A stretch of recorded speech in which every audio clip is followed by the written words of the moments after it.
பல நாளா எனக்கு இருந்த ஒரு மிகப்பெரிய ஒரு கேள்விக்கு இன்னைக்கு பதில் கிடைச்சது. எங்க கிடைச்சது அப்படின்னா, பைபிள்ல இருந்து எனக்கு கிடைச்சது. எனக்கு மட்டும் இல்ல, இந்த வீடியோ பார்க்குற உங்க எல்லாருக்குமே இந்த கேள்வி இருக்கும். இப்போ ஒரு சில காலகட்டங்கள்ல நம்மள விட்டு நம்ம கூட பழகுன சில பேர் வந்து நம்மள விட்டு பிரிஞ்சு போவாங்க. அவங்க ஃப்ரெண்ட்ஸா இருக்கலாம், அவங்க ரிலேட்டிவ்ஸா இருக்கலாம், அவங்க கசின்ஸ் ஆர் சிப்லிங்ஸா இருக்கலாம்.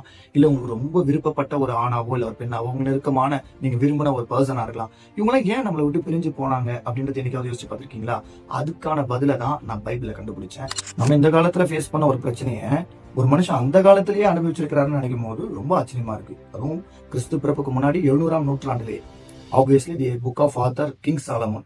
அவர் எழுதுற நீதிமொழிகள் 18வது அதிகாரம் முதல் வசனத்துல, பிரிந்து போகிறவர்கள் தன் சுய இச்சையின்படி வாழ ஆசைப்பட்டு அவர்கள் பிரிந்து போகிறார்களாம்.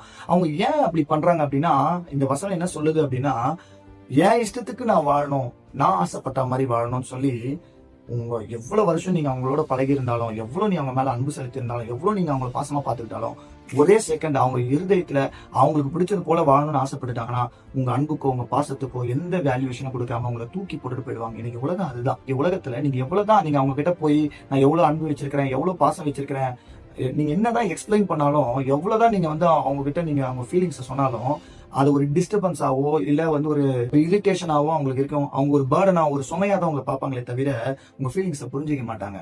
சோ அப்படிப்பட்டவங்க கிட்ட போய் நீங்க என்னதான் திருப்பி வந்து நான் பேட்சப் பண்ண நினைக்கிறேன், நான் திருப்பி அந்த ரிலேஷன்ஷிப்ல போறேன்னு நினைக்கிறேன்னு நீங்க சொன்னாலும், உடைஞ்சது ஒரு வாட்டி உடைஞ்சது தான், அதை திருப்பி மாற்ற முடியாது. அதனாலதான் இந்த பூமியில அன்பு செலுத்தும்படி ஆண்டவராக இயேசு கிறிஸ்து பூமிக்கு இறங்கி வந்தார்.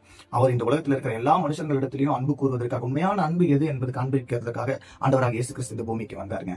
இப்போ உங்களுக்கு உபாகம புஸ்தகத்துல இருந்து ஒரு வசனம் சொல்றேன், நீங்க இதை வச்சு புரிஞ்சுக்கலாம். மோசே இடத்துல ஆண்டவர் சொல்றாரு, நான் உன்னை விட்டு விலகுவதும் இல்லை, உன்னை கைவிடுவதும் இல்லை.